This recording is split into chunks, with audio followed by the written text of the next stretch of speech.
Hai, Assalamualaikum warahmatullahi wabarakatuh. Nama saya Nur Qurantaini binti Adnan, 19070171. Saya daripada program pengajian Diploma Kewangan Islam semester kelima di Kolej Islam Antarabangsa Sultan Ismail Petra, Kias, Kelantan. Okey, dalam video ini saya akan menerangkan kepada kalian semua tentang konsep etika, pengertian etika, teori-teori etika, sejarah etika dan etika menurut Islam. Konsep etika. Etika merupakan gambaran rasional mengenai hakikat dan dasar perbuatan dan keputusan yang benar serta prinsip-prinsip yang menentukan klaim bahawa perbuatan dan keputusan tersebut secara moral diperintahkan dan dilarang. Pengertian etika. Etika sebagai undang-undang dalam suatu kumpulan masyarakat akan dapat membimbing dan mengingatkan anggotanya kepada suatu tindakan yang terpuji, good conduct, yang harus selalu dipatuhi dan dilaksanakan. Etika di dalam perniagaan sudah tentu harus disepakati oleh orang-orang yang berada dalam kumpulan perniagaan dan kumpulan berkaitan yang lain. Berdasarkan pengertian tersebut, ada 3 tugas utama etika, iaitu pertama, membina kesedaran moral, yang kedua, memberikan ajaran-ajaran moral, dan yang ketiga, lahirkan pahaman yang baru daripada kesedaran yang baru. Etika perniagaan boleh dikaitkan dengan tingkah laku manusia. Daripada bahasa Inggeris, ethics, ia bermaksud ilmu yang membahas tentang moral. Dalam bahasa Greek, ethos bermaksud kelakuan atau adat, kebiasaan yang berkait dengan tingkah laku manusia. Dalam Kamus Dewan edisi keempat, etika adalah ilmu berkaitan prinsip-prinsip akhlak atau moral. Dalam Al-Quran, etika ini dikatakan sebagai al-akhlak. Seterusnya ialah sejarah etika. Etika sudah ada sejak zaman Nabi Adam, manusia pertama di bumi. Sejak zaman Nabi Adam sehinggalah zaman Nabi Muhammad hingga sekarang. Etika dalam agama Buddha ia boleh dikaitkan dengan usaha mencapai nirwana. Okey, dalam kitab Veda ia berkaitan dengan disiplin ajaran Hindu. Okey, sejak zaman Greek kuno ada beberapa tokoh, antaranya Socrates, Antisthenes, Plato, Aristotle, dan ada juga ulama Islam yang membahaskan tentang etika, iaitu Ibnu Maskawah, Ikhwan Al-Safah dan Imam Al-Ghazali. Okey, pada zaman pertengahan moden di Eropah, lahirnya tokoh-tokoh yang memperkenalkan kembali etika kerana simbolnya pertentangan antara gereja dengan falsafah. Okey, antara tokoh-tokoh yang memainkan peranan dalam meningkatkan kembali etika pada zaman ini adalah Abelard, Thomas Aquino, Spinoza, Immanuel Kant, John Stuart Mill, dan Herbert Spencer. Seterusnya saya akan membincangkan 6 teori-teori etika.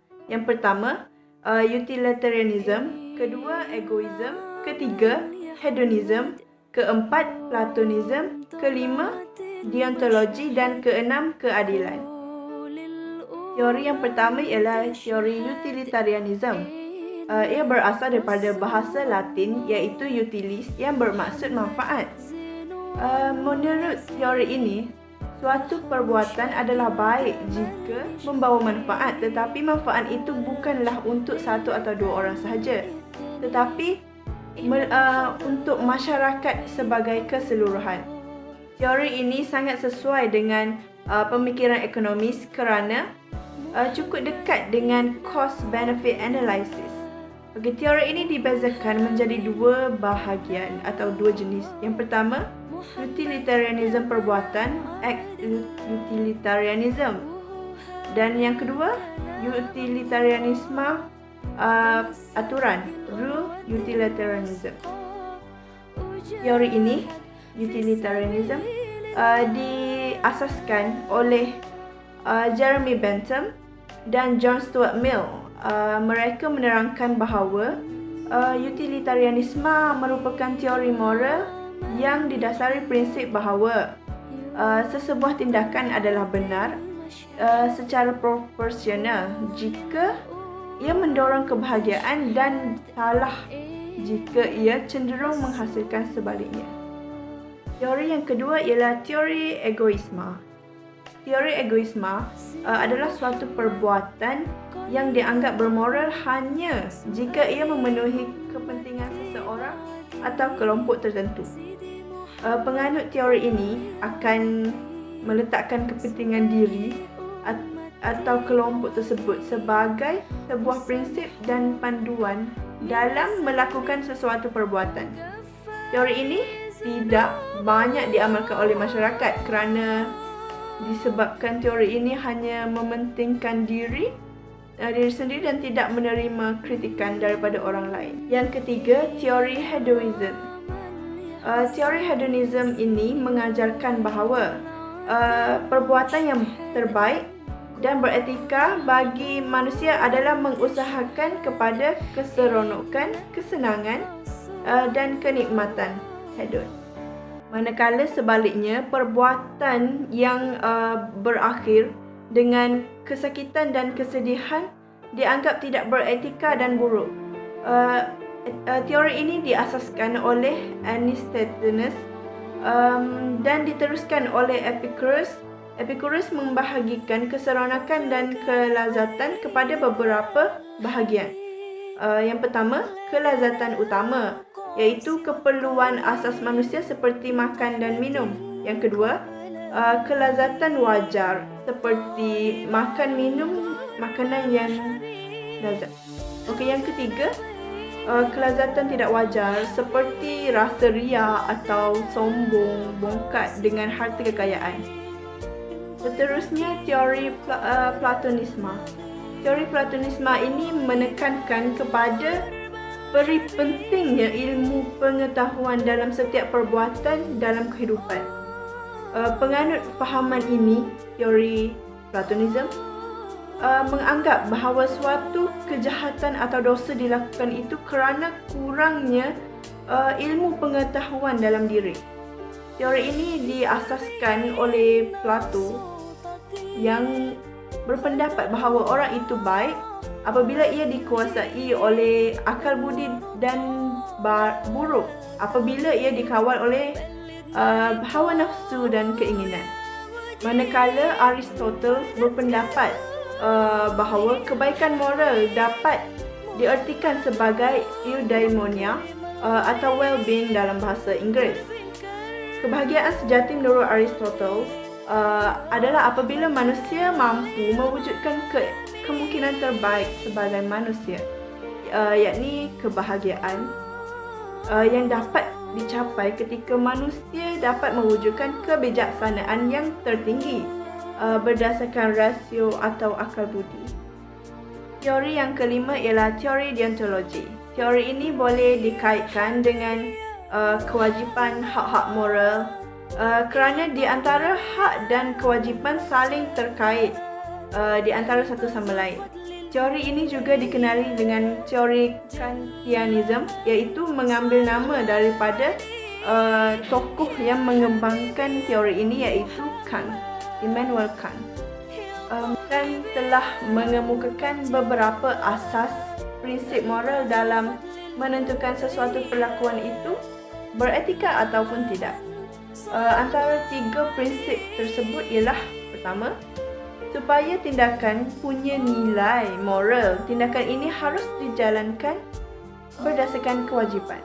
Yang kedua, nilai moral dari tindakan ini tidak tergantung pada tercapainya tujuan dari tindakan itu, melainkan tergantung kepada kemahuan baik yang mendorong seseorang untuk melakukan tindakan itu.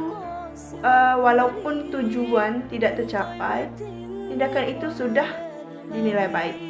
Yang ketiga, sebagai kebijaksanaan dari kedua prinsip tersebut, kewajipan ini adalah hal yang nescaya dari tindakan yang dilakukan berdasarkan sikap hormat pada hukum moral secara menyeluruh. Seterusnya, teori keadilan. Para tokoh atau ahli falsafah cenderung mengetengahkan isu keadilan dan kesaksamaan dalam menentukan sesuatu tindakan yang dilakukan itu beretika ataupun tidak. Antara ahli falsafah yang ada berpendapat bahawa keadilan lebih penting dan relevan untuk dijadikan ukuran dalam perbuatan manusia berbanding dengan teori utility ialah Socrates, Antisthenes, Plato dan Aristotle. Etika menurut Islam adalah suatu set prinsip-prinsip moral yang membezakan antara apa yang betul dan apa yang salah. Etika merupakan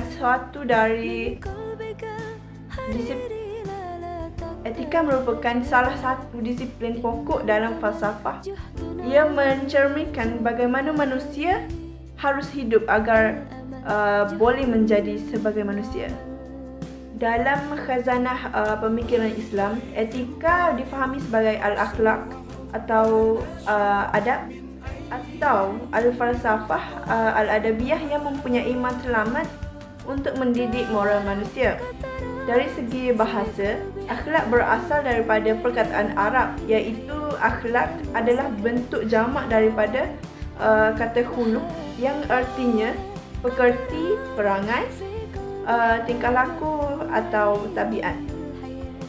Mengikut Majid Fakhri, etika merupakan gambaran rasional mengenai hakikat dan dasar perbuatan dan keputusan yang benar, serta prinsip-prinsip yang menentukan tuntutan bahawa perbuatan dan keputusan tersebut secara moral diperintahkan dan dilarang.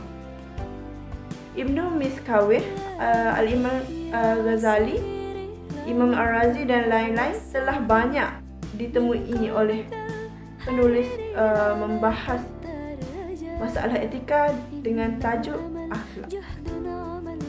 Para sarjana Islam secara umum bersependapat mendefinisikan etika atau akhlak sebagai sifat atau kebiasaan yang lahir secara serta-merta tanpa didahului sesuatu pertimbangan oleh akal, sehingga melahirkan suatu perbuatan yang baik atau buruk.